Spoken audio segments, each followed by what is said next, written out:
Maar geniet ervan, want we gaan onwijs veel leren over bewustzijn, heling, emoties en de body en de soul. Welcome, Dr. Bradley Nelson. Well, thank you, Vilna, for having me on your show. I'm excited to be here with you. That the subconscious mind within each person is of divine origin, and that it can answer questions, and that it knows with a perfect understanding why we have problems and symptoms, whether they're mental or emotional or physical. But most of the time, most people don't need medication, and most of the time, most people don't need surgery. We need to be living our lives not from this brain, because we don't feel anything with this brain. We feel with this brain. And we know now that the heart is actually a brain. You see, the subconscious mind is very unusual. It's like a black box, okay, within us. And it doesn't make any judgments about anything. It only draws conclusions.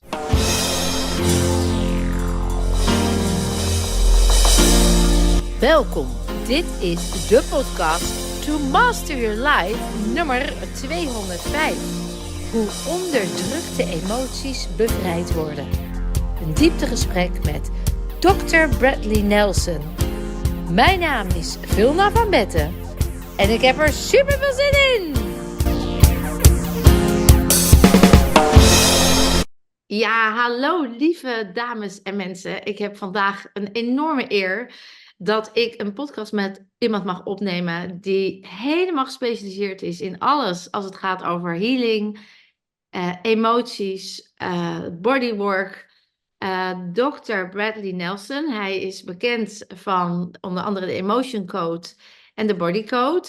Hij heeft al baanbrekend werk verricht als het gaat over heling. Hij is nu speciaal vroeg opgestaan om met mij deze podcast te doen. We gaan hem natuurlijk in het Engels doen. Maar geniet ervan, want we gaan onwijs veel leren over bewustzijn, heling, emoties en de body en de soul. Welcome, Dr. Bradley Nelson.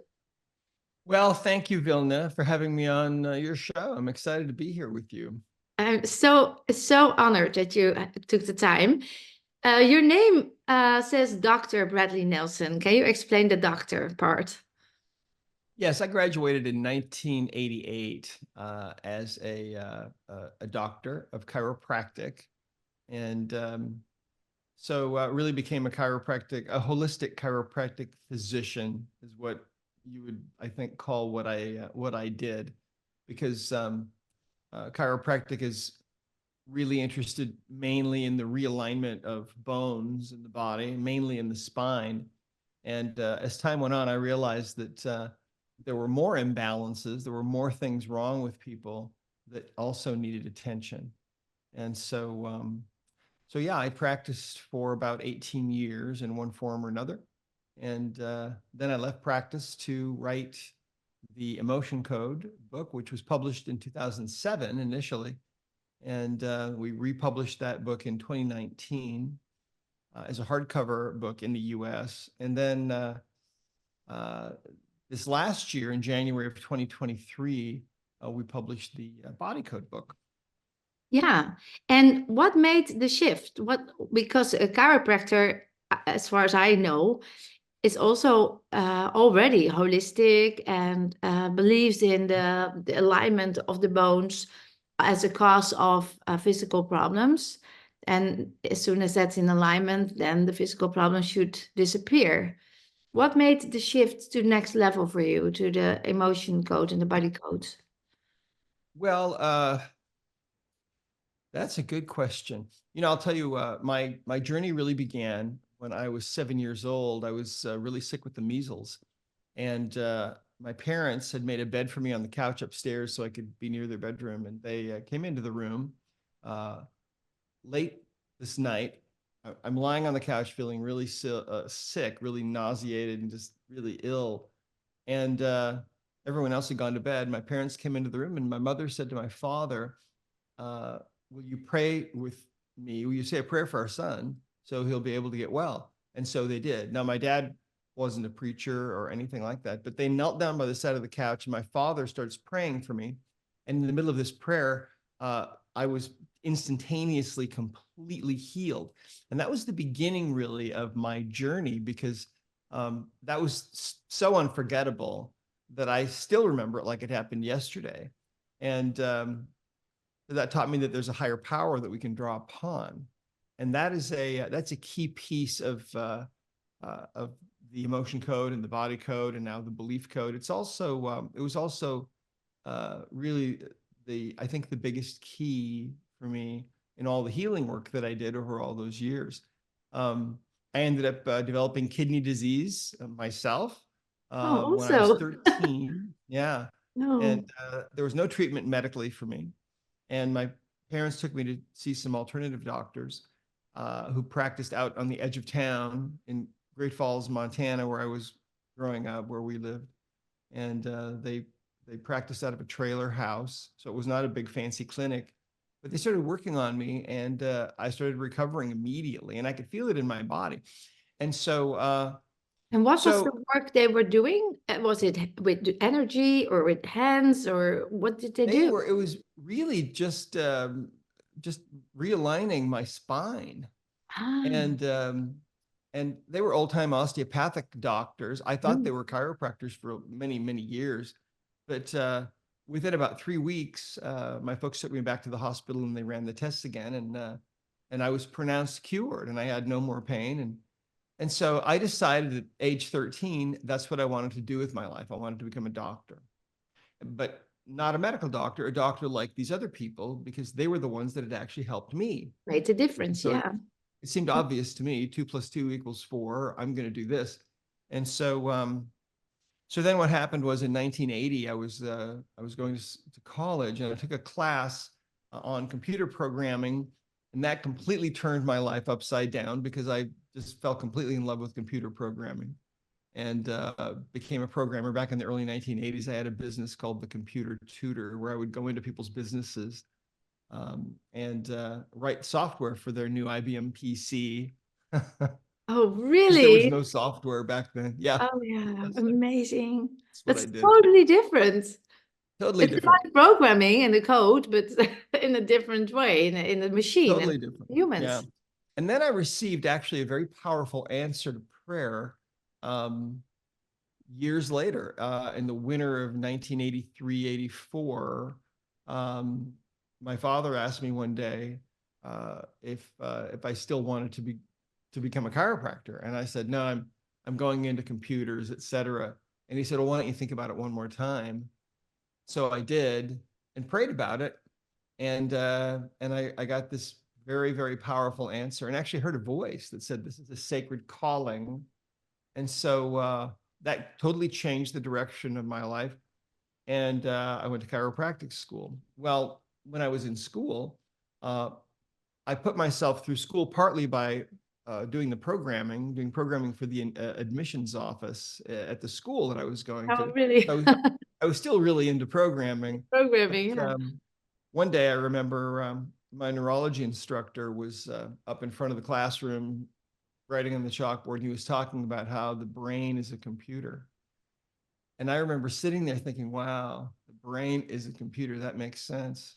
I wonder if someday we'll have the technology to um, ask the brain what is really wrong with our patients, because the brain would know, wouldn't it? And wouldn't that be an amazing way to get information and be able to deliver to patients what they really actually need instead of guessing about things? And I thought, gee, maybe in that moment, I thought, well, maybe in 200 or 300 years, we'll have that ability, because that's really advanced. A little Seemed did I like science know. fiction, so far away. So, Science fiction, yeah, yeah. exactly. But little did I know that that's exactly what I was going to spend my entire career and the rest of my life doing. And that's really ultimately what the emotion code and the body code and now the belief code, that's really what they're based on, is the Mm. idea that the subconscious mind within each person is of divine origin, and that it can answer questions, and that it knows with a perfect understanding why we have problems and symptoms, whether they're mental or emotional or physical. And during the years that I was in practice, as this gradually dawned on me, and as I was able to work more and more with the subconscious mind and ask questions, I got to a point where I wouldn't do anything without asking the subconscious mind of a patient what it was that they really needed. And that was how I operated. And that was the only way that I would operate. I wouldn't do anything without getting, a yes from the subconscious. And I learned how to communicate with the subconscious mind really, really well. And it's actually really, really simple. Anybody can do it. And we explain it in the emotion code and the body code. And so we use muscle testing, or you can use a pendulum or some kind of a dowsing device, any way you want. It's really simple, not expensive at all. So it's so interesting, Vilna, because you see the subconscious mind, being a computer programmer, was absolutely necessary for me to be able to understand how to communicate with the subconscious mind within us, which is also a computer, but it's like a computer that we have no experience with, really. You could think of it as being what we would call a binary computer. And that means that you can ask questions and get answers, but the answers can only be given back to you by this computer in the form of a yes or a no. So it's really interesting. The subconscious mind is kind of like an alien computer, and it has a different interface than any computer that we're used to in our world. All of the silicon-based computers, which is what we're used to, have a screen, right?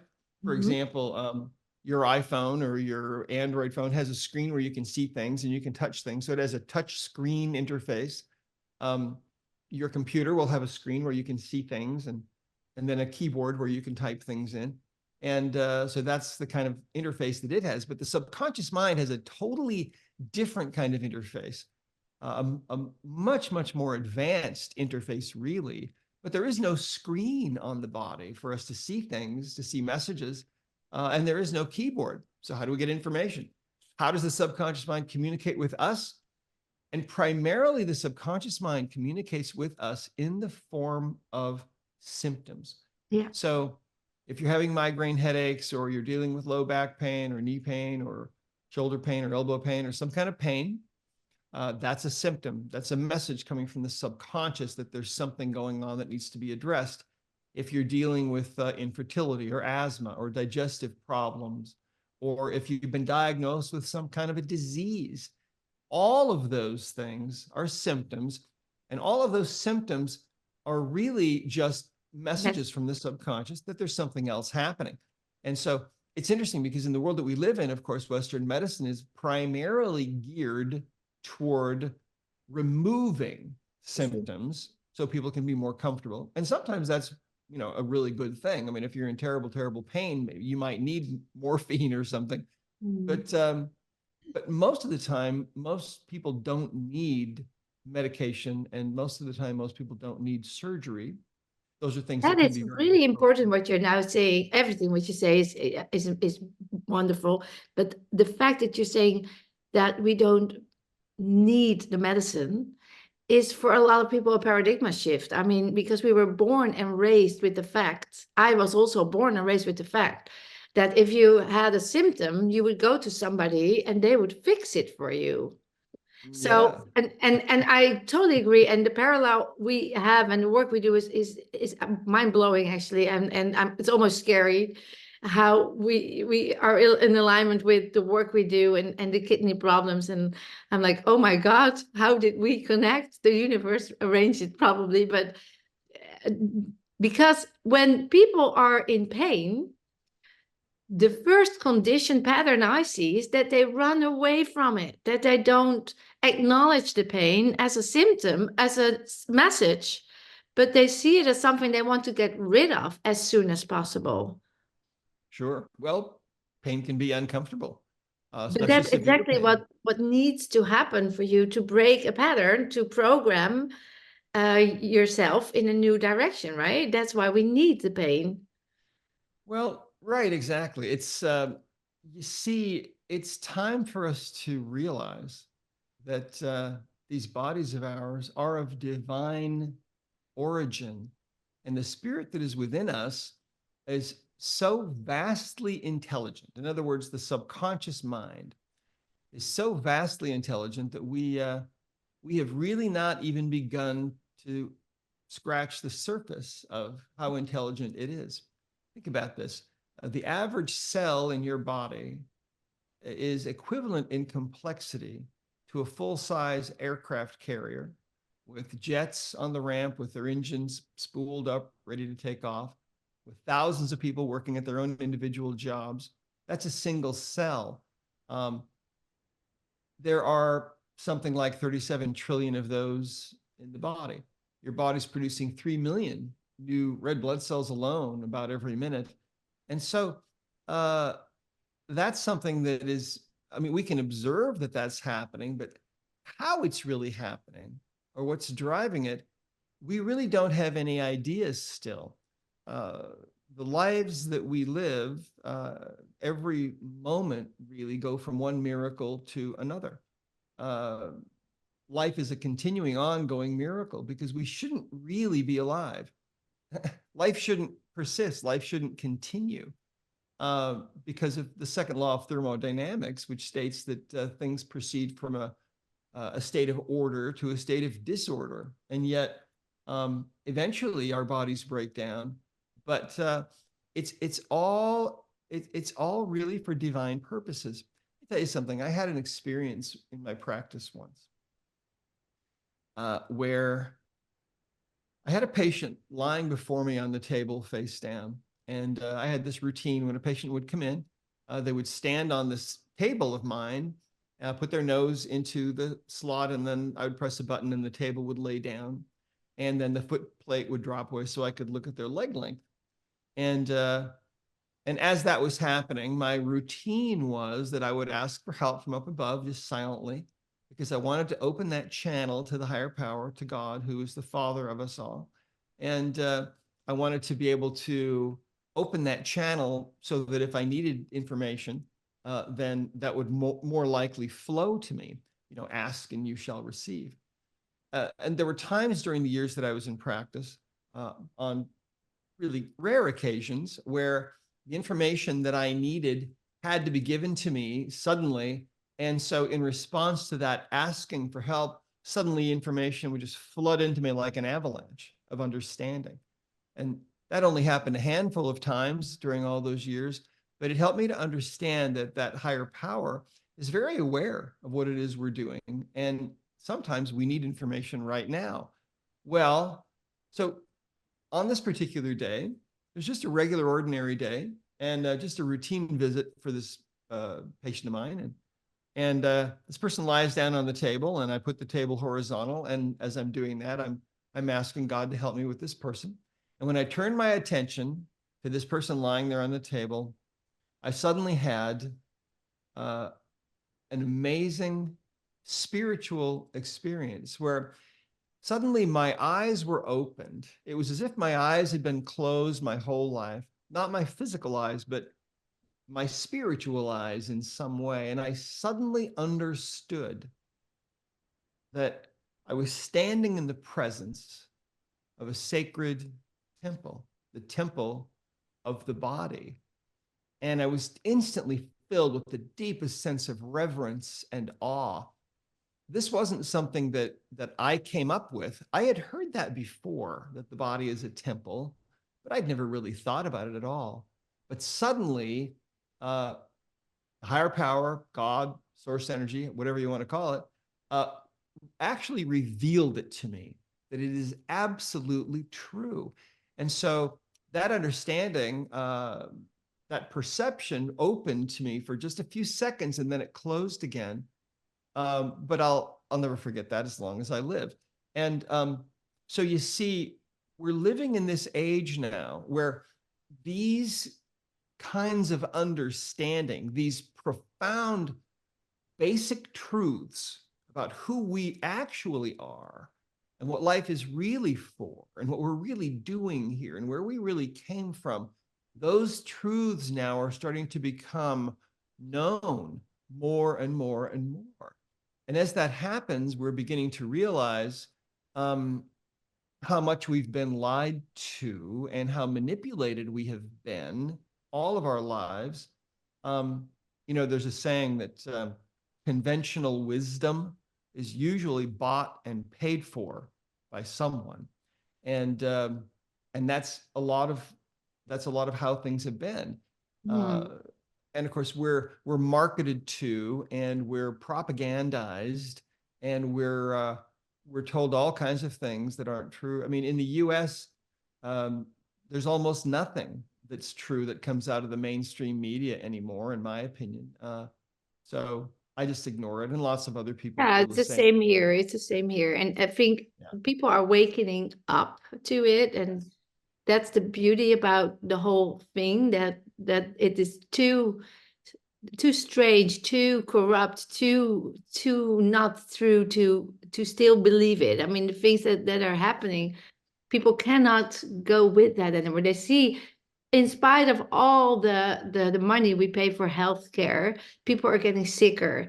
In spite of all the investments the government is doing in better nature, the climate is getting worse. All those things that should help us, where we relied on, where we thought we could just sit back and know taken care of, are like a fairy tale. It's not happening. So we have to take our life back, and also about our health. I think the same thing.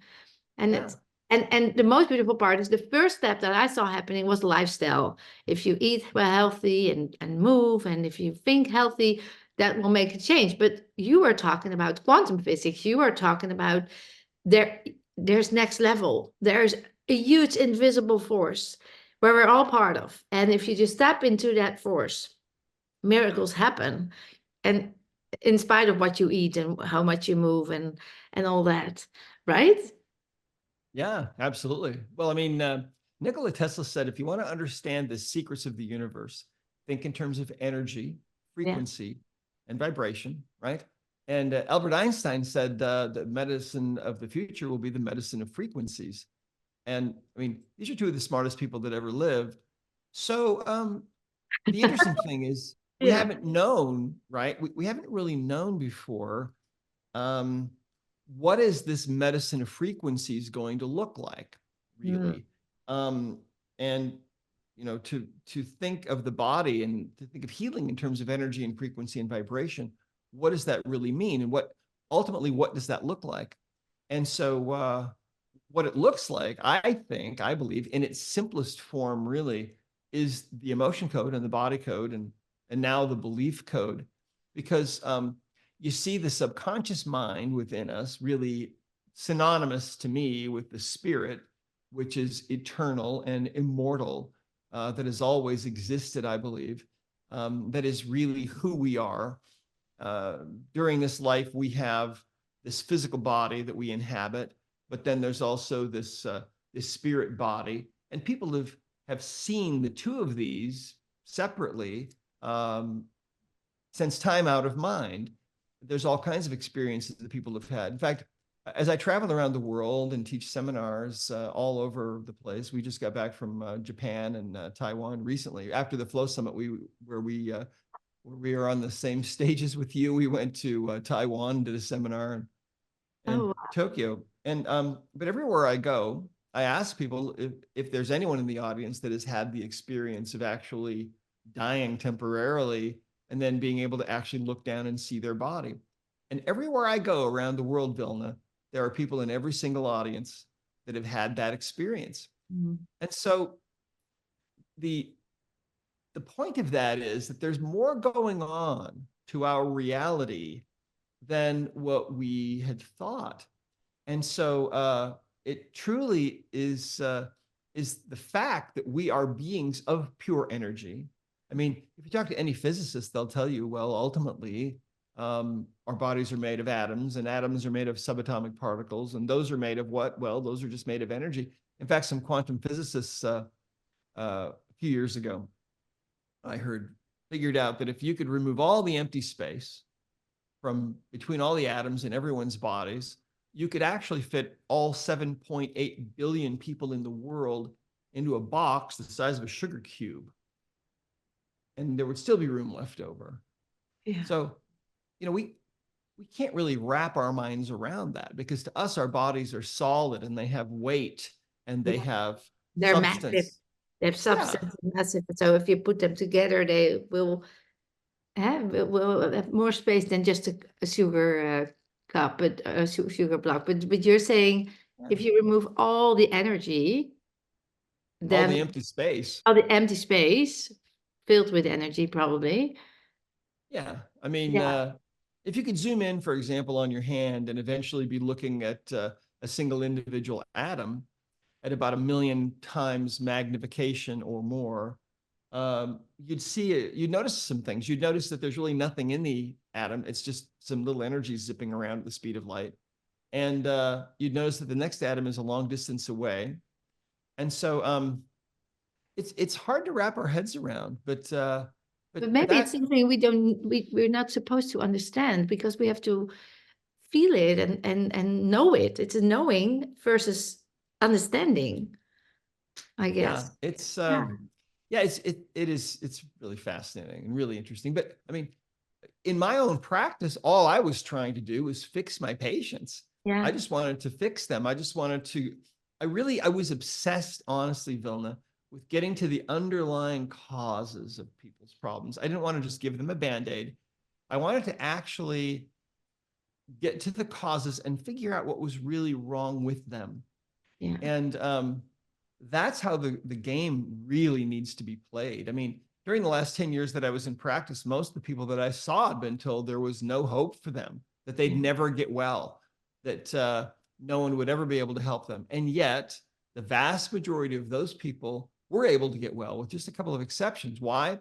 Because I was asking their internal computer why they were having symptoms, why they were having these problems, and it always was able to give those answers.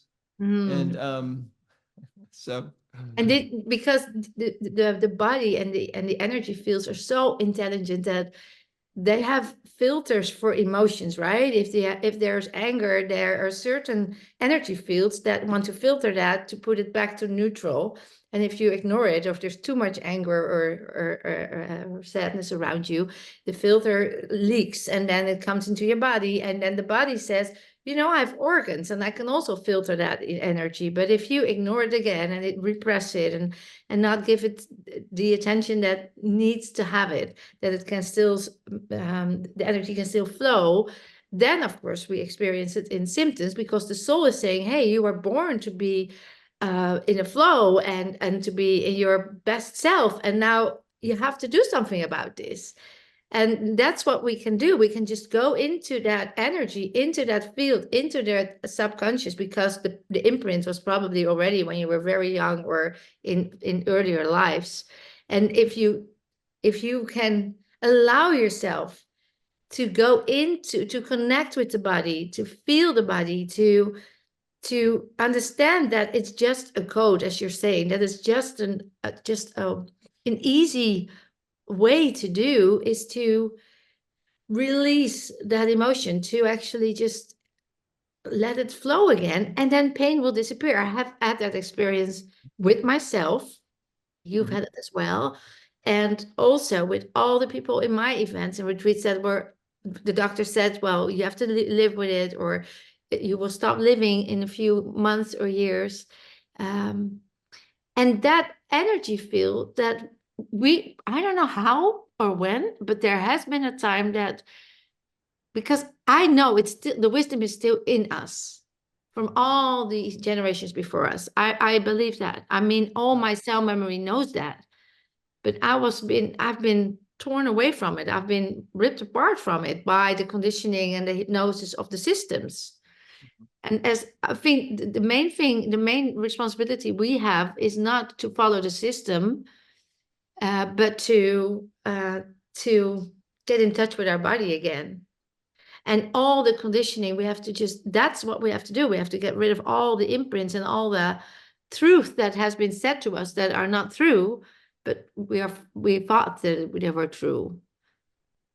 yeah, well, That's exactly right. We have to unlearn some unlearn. things. Thank you. I was looking for that word. Yeah, we have to unlearn. And because we're so stuck and identified with that truth, sometimes it feels so hard to heal. But once you allow yourself to accept that, okay, I've learned stuff. Maybe it's not helping me and I don't know yet how to release it, but just accept the fact that it might not be true. It's already a release, right? Well, yes, exactly right. There's a saying that the mind, when it's expanded to a new degree, will never ever resume its original shape. Okay. Um, so when we learn things and we take in these new understandings, there's really no going back. So it's such a fascinating time, really, that we're living in, and we see so much turmoil, and there's so much fear in the world because there's a battle going on, and these old dark, evil, in many cases, constructs that have held power over mankind. They don't want to give up their power easily. They want to retain that power. And so we see a lot of weirdness going on now in the world. But the way I look at it, it's like the earth is in labor, trying to give birth to this whole new existence that's going to be far better than anything that the world has known, at least in our conscious awareness. A world that's going to be run by people who are living from the heart.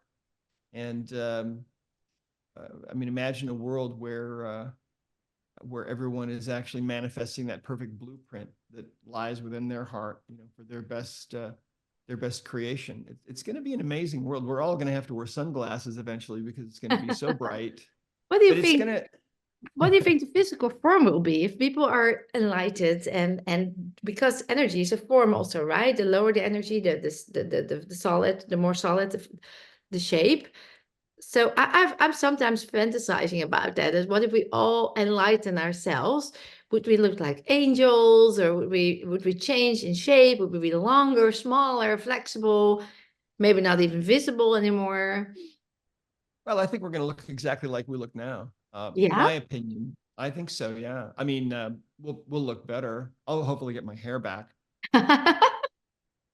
But yeah, I mean, prophets and holy men and sages throughout the ages for thousands of years have talked about the time that's coming that we're really close to now.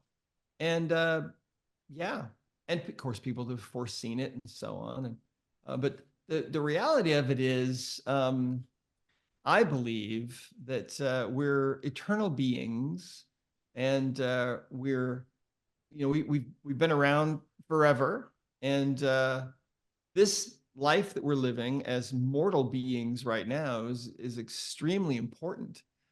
But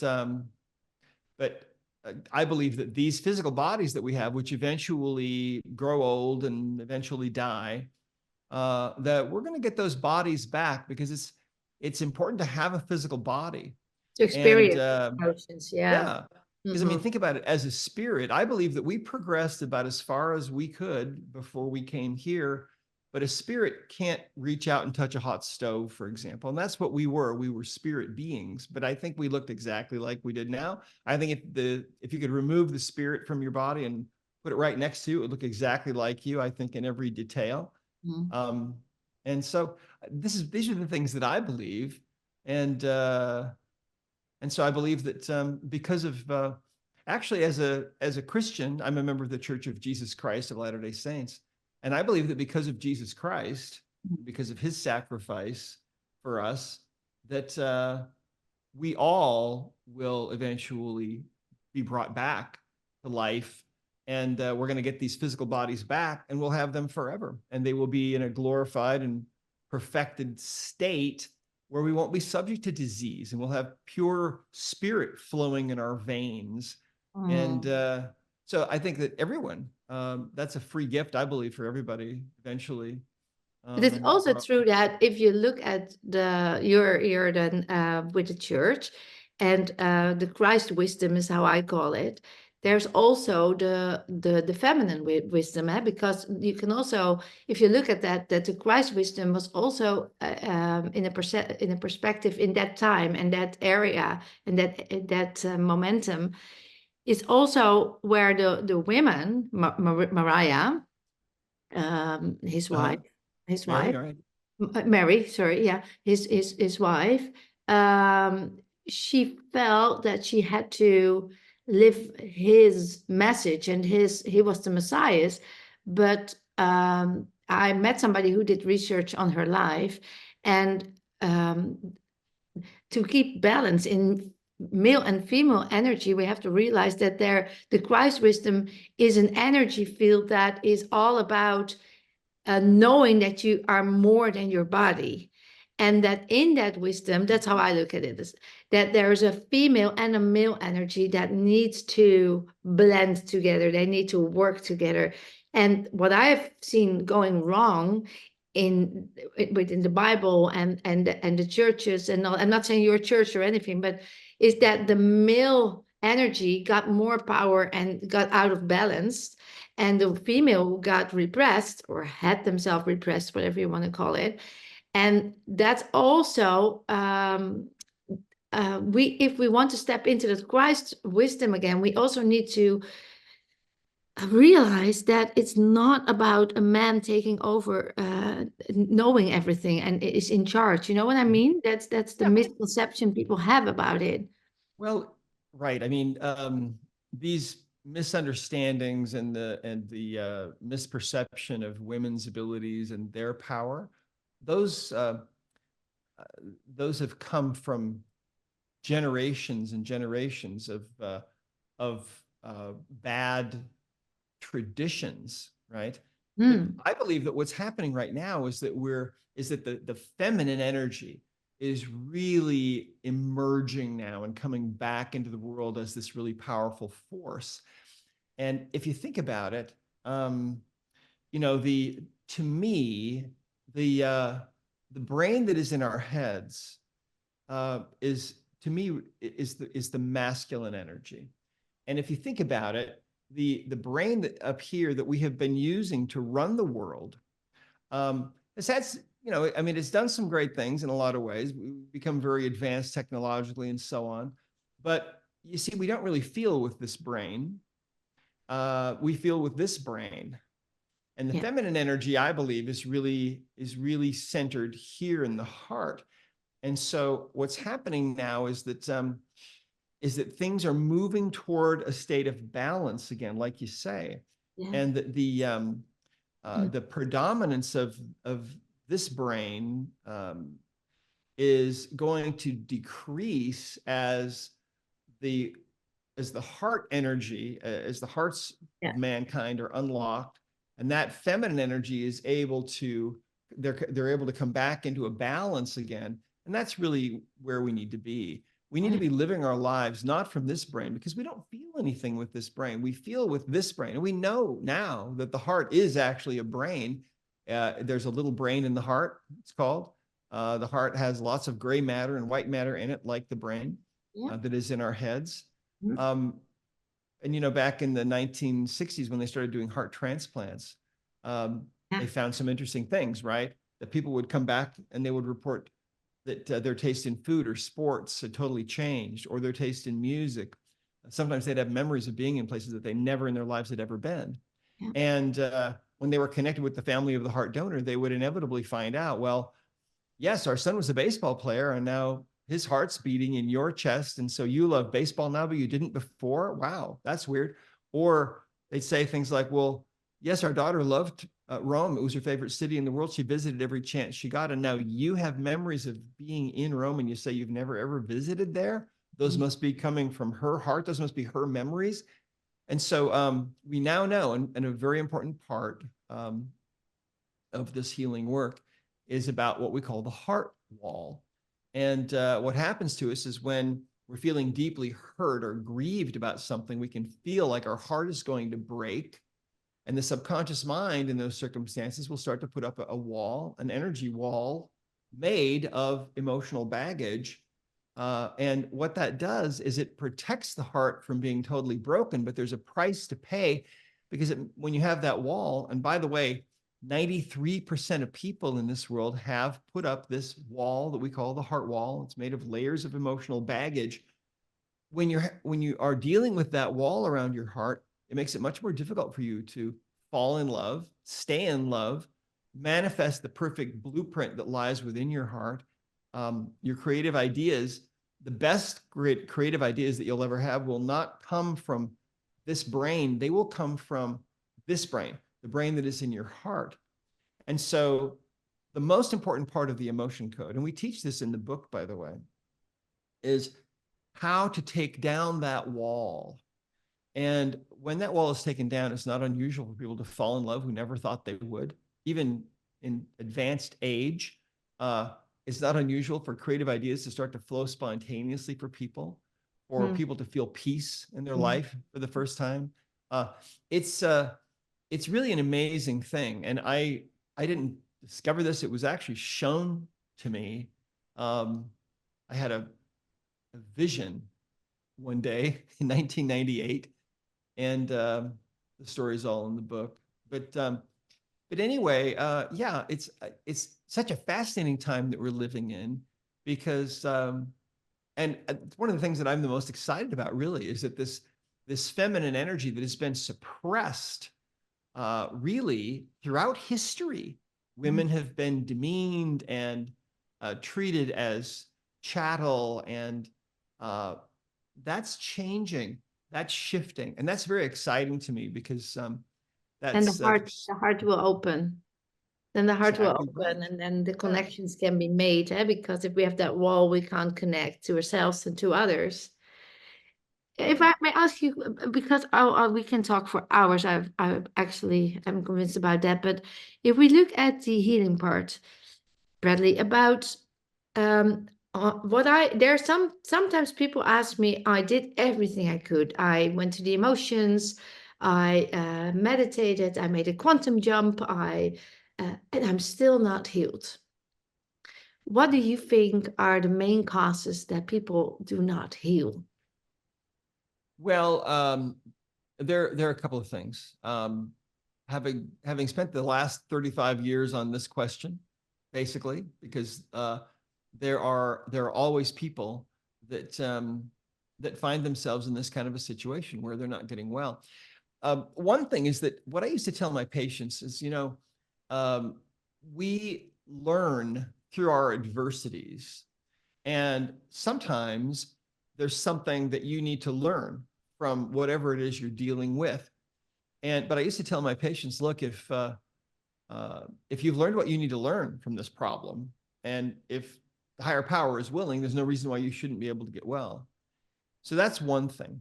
Another thing is that, when I was in practice, communicating with the subconscious minds, with the internal computers of my patients, day in and day out, year after year, what I found was that there are really 6 different kinds of imbalances that cause all of our symptoms.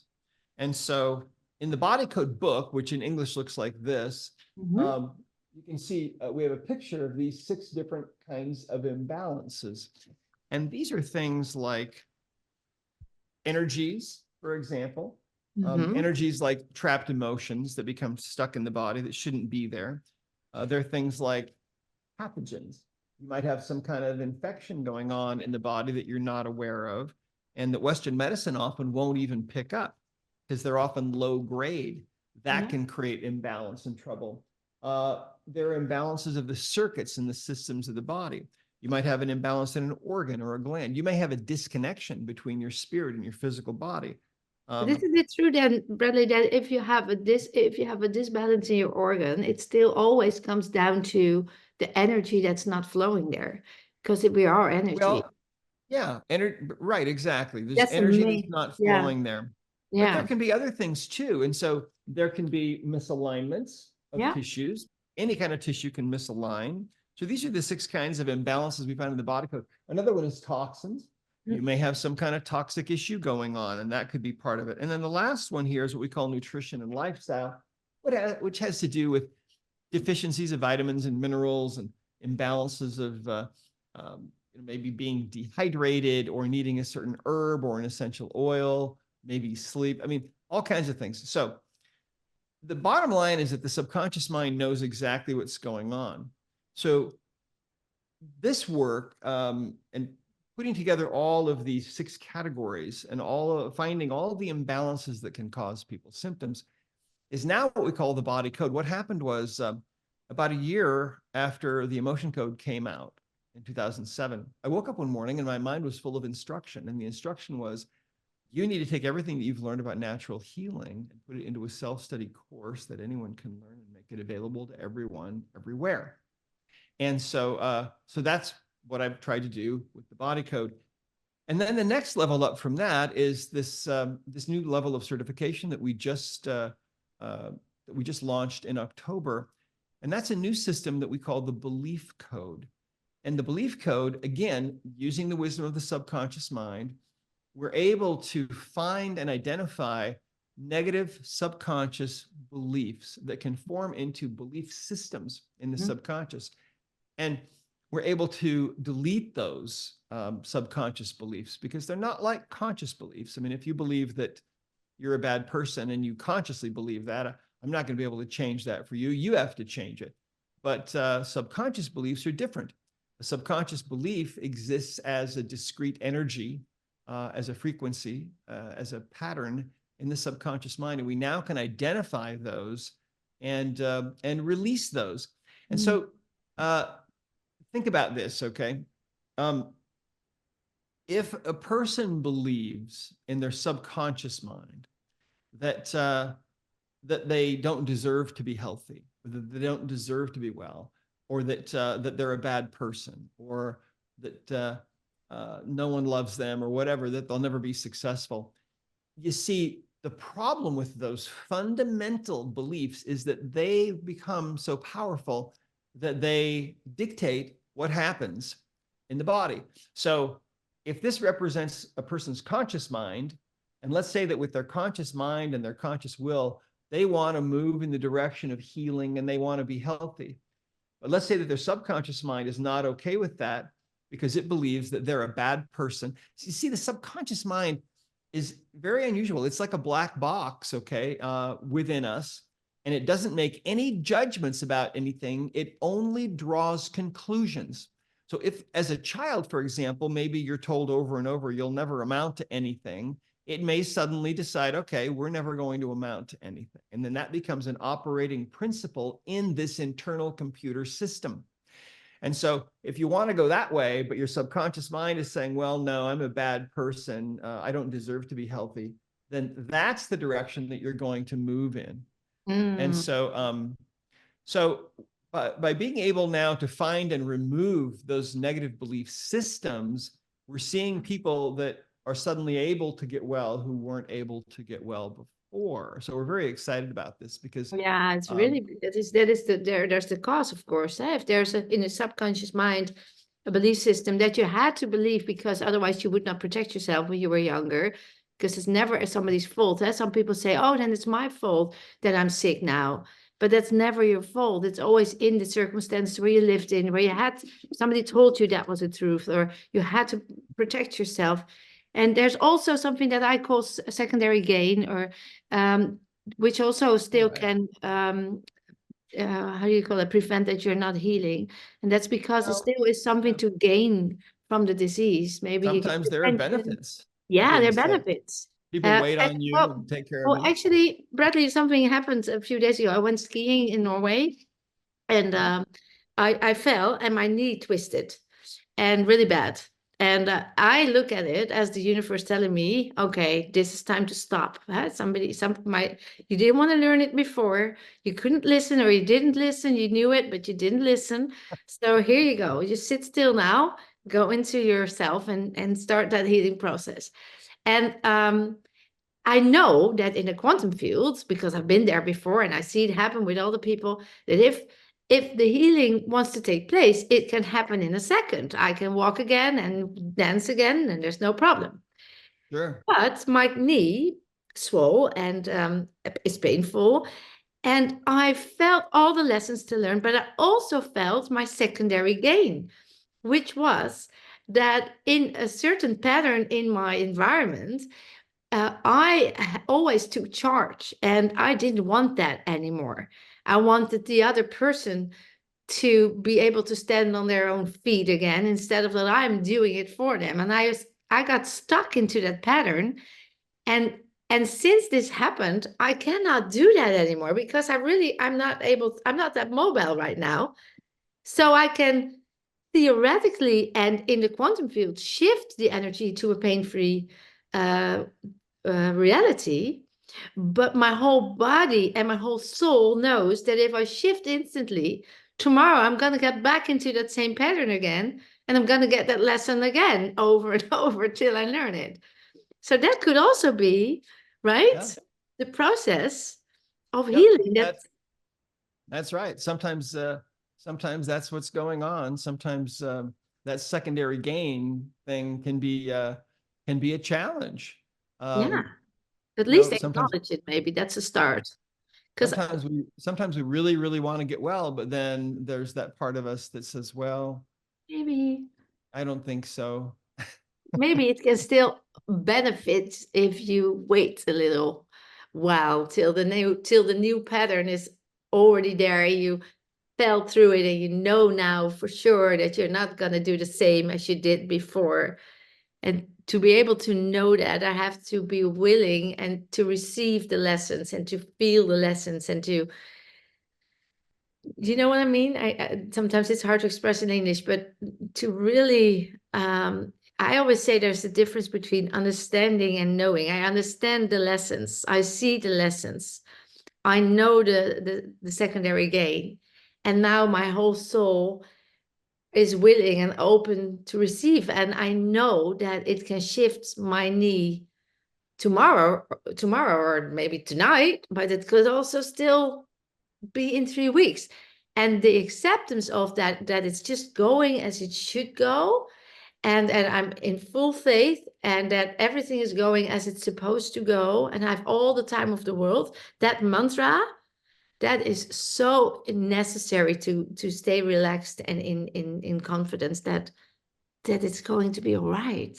Yeah. Well, yeah, it's important to realize that when we have some kind of discomfort going on, yeah, it's all about learning. It's all for our learning and all for our progress, right? Sometimes it takes a while to figure out, what the body's trying to tell us. But that's what all of this work is really about. Yeah. The body code, you can actually learn how to use, you can learn how to communicate with the subconscious mind and find out whatever imbalances are going on with the body code and the emotion code as well. This one's just about trapped emotions. This one's about trapped emotions and everything else that can go wrong. Well, listen, it's been, I realize we're out of time, but it's been great I saw it to myself. be on your show. Yeah. Thank you so much, Bradley. And your books are really, I already went through them, and it's amazing what you're doing and the light you're spreading. And thank you so much for all the information and the knowledge that you share right now. And we'll meet again, I suppose. And for now, have a really good day. And thank you for your time. You too. God bless you. Thanks. Bye-bye. Bye-bye.